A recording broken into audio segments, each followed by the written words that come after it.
Hey Alex, Kevin, I want to talk about something interesting. Yeah, what is it? A week ago, the New York Smart Court released a jury transcript from a case taking place years ago. Sounds interesting. When did it take place? What's it about? Back in the summer of 1950, in New York City, a 16-year-old teen who was accused of the premeditated murder of killing his father was put onto the stand and tried in court. 12 men came to the courtroom to decide the fate of this kid, whether he was guilty or not, based on evidence and reasonable doubt. If he is guilty, he will be killed by the electric chair. Whether or not he is guilty, it is up to the 12 jurors. Did you rehearse that before coming in? Nah, it's just been on my mind for a while now. We can tell the prosecutors must have had a good case against this kid. Yeah, he's just a kid. You need to be sure that the kid really did if you're gonna kill him. You'll rewrite about that. There was a lot of evidence against him. Why did they think he killed his dad? Who? The prosecutors. Oh yeah. Take out your phones and search up New York murder of a father. Kid on trial 1950.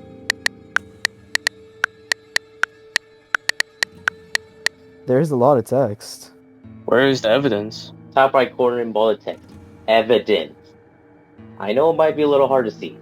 It's not my fault that I have glasses. Where did the kid and the father live? In an apartment located in the slums of New York. Apparently, the murder happened at 12 a.m. It says here that the kid owns a very unique switchblade. Upon arrival, the police found a switch knife reminiscent of the one the kid owned, still stuck into the chest of the father's. There were no fingerprints left behind. Upon questioning, it was found that he didn't have his switch knife with him. He claimed to have dropped it that same night.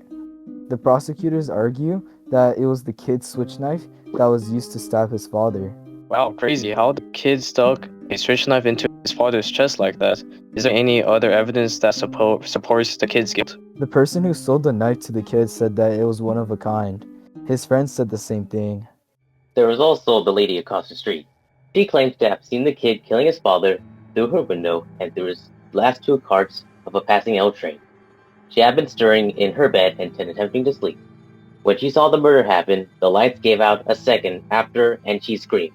How did she manage to see through the last two train carts? That was a point that was later brought up by a juror. The prosecution team demonstrated that you could see through the windows of an L train even at top speed. I wonder how they proved that. The case file doesn't say how they did. Seems a bit far-fetched. The old man downstairs to the boy's apartment heard the boy scream, "I'm going to kill you."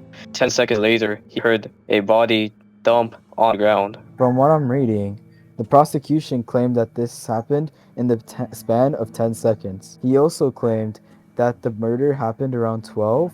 The timeline matches with the woman's recount. If that wasn't enough, the defendant has a criminal history of attempted stabbing of people and getting into fights. So he was a delinquent. Seems so. His alibi was also used against him. He said that he went to the movies at 11 p.m., but he did not remember what movie he saw or the actors were in it. Also, no one saw him at the movies. I'm still curious as to why he would kill his father. What would be his motive? His father was abusive. Oh. Yeah, the prosecution said that he couldn't take anymore and snapped. How did they find and arrest him? He came back home at 3:15. The police found him entering the apartment, questioned him, and then arrested him on the scene. He looks guilty to me. I definitely agree. Kid or not, he looks like he is the murderer. According to the jury transcripts, almost all of the jurors will agree with you. You said almost all the jurors. Yep, there was only one juror who voted not guilty in the jury's first vote. It says his name was juror number 8? They went by numbers because the jury wished to say anonymous. I get it. This case will decide the fate of a boy's life. Let's get back on topic. Why did he vote not guilty? Juror 8 believed that they needed to talk for a little longer. It was their first vote, and he didn't think that it was fair to kill a kid without much discussion. I guess that makes sense, but what is there to talk about? Go to the jury transcripts. The rest of the jurors asked the same things. The entire time, they all dismissed the 8 jurors' arguments. They called him a supposing man. The talk shifted when Juror 8 pulled out a similar-looking switch knife, arguing someone could have used a rare knife to stab the boy's father. He also showed the knife to his friend, which would be dumb if he really used it to kill his dad. That is a fair point. If I were to commit a murder, I wouldn't show off the weapon I used to kill my dad with. Most of the jurors weren't convinced. So 8 made a deal with them. If no one else felt any reasonable doubt and voted guilty, Juror 8 would change his vote to not guilty.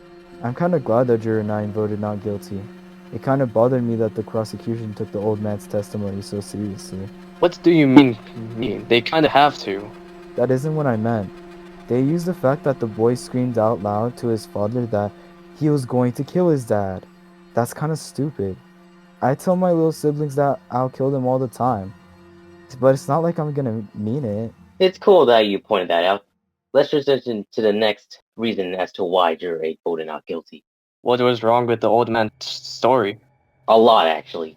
First of all, the prosecution team claimed that the body hitting the floor and the shout occurred at the same time as the lady across the street witnessed the murder.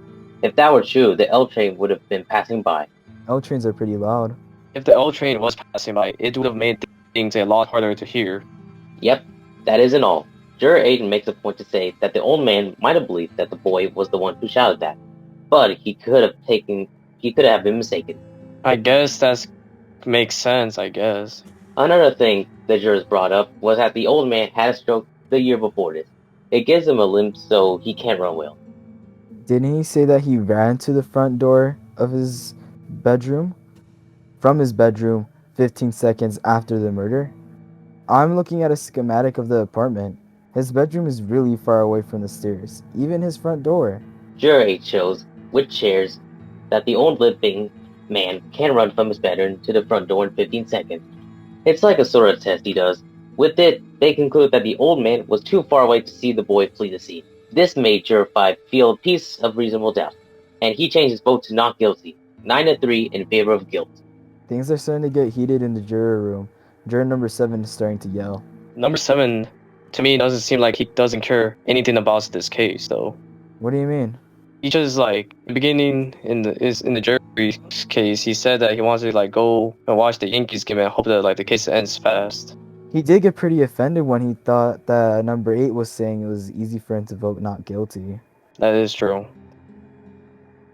Going back to the switch knife, it has been established that the boy stormed out of the apartment after the murder. Here's what I want you to talk about. If the boy definitely fled the crime scene, why did he come back 3 hours after? Good point. That's just stupid if you really killed the person.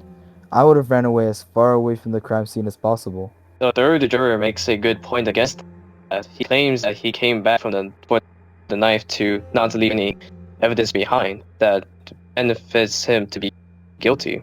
The knife had no fingerprints, remember? We can assume that the murderer already made sure not to leave evidence behind. Just a knife. You're right. Not to mention that the lady across the street screamed right after the murder was committed. That must have alerted the murderer or the kid that someone was watching him. Or her. That's what I'm saying. The boy would have known that the police would probably be at his apartment if he was the murderer. He had to have known that they have called Juror 11 became convinced and the vote changed to 8-4. Around this time, the old man's testimony was brought up. Juror 8 was able to convince more jurors, making the vote 6-6. Another strange thing about the murder was how the stab wound was made. The father was 6'2", and the kid was 5'7". The knife wound was made in a downward motion. It is weird that the kid, who was shorter than his dad, stabbed downward at his dad. That would be awkward too. Switch knives need to be flicked open, right? To not stab himself, he would have to open it and change his grip. Yeah, you're correct. But also, didn't the prosecution mention that the boy was skilled with knives? It doesn't make sense that he would use a switch knife in that way. Yep, this is able to convince the foreman and the 12th juror. Juror 7 gets tired of arguing and simply decides to vote not guilty to move past this trial. The vote is now 3-9 in favor of not guilty. The only jurors who are unconvinced are number 4, 3, and 10. At this point, the evidence of the prosecution put forth isn't reliable. They should vote not guilty already. You know, juror number 4 is all about facts. I wonder why he hasn't voted not guilty yet. The problem that Juror 4 had was the woman across the street. She witnessed the murder and claims to have seen the boy killing his father. I forgot about that witness, but I guess it makes sense. Yeah, how are you supposed to refute that? The 9th juror came up with the final piece of reasonable doubt. He noticed Juror 4 rubbing his nose. 4 wore glasses, and they had imprint a mark into the bridge of his nose. Number 4 had bad eyesight, so he needed to wear his glasses a lot. Why are you bringing this up? The 9th juror saw those same marks on the lady across the street's nose. She wore glasses? Yep. It doesn't say in the evidence though, or witness description. Isn't it illegal to not mention that? Juror 8 assumed that not even the prosecution knew she wore glasses. It is such a small detail, and the woman never wore her glasses outside of her house. She had to been trying to go to sleep when she saw the kid murder his dad. She wouldn't be wearing glasses in bed, right? No one wears glasses in bed. No one. Yep, and it was so sudden that she wouldn't have been able to put them on in time. The lights turned off right after the murder. This final piece of evidence convinced juror number 4 to vote not guilty, 2-10 in favor of not guilty. The only two left are jurors number 3 and 10. I see that. The vote went to 2-10. Number 3 and number 10 are so somber. Yeah, they're the only ones left who voted guilty. Yeah, you guys are correct, but this is where the deliberation process shifts. Like how? Well, after the vote went to 2-10 in favor of voting not guilty, juror number 10 exploded and went on a rant about how the other jurors are dumb, being tricked about the kid's story, and that little points found in the evidence means nothing.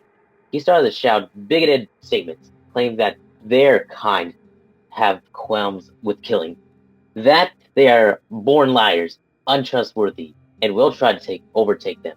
Damn, that's wild, but that's the point of being in the jury room, is to find reasonable doubt in every evidence that is given to prove the defendant innocent.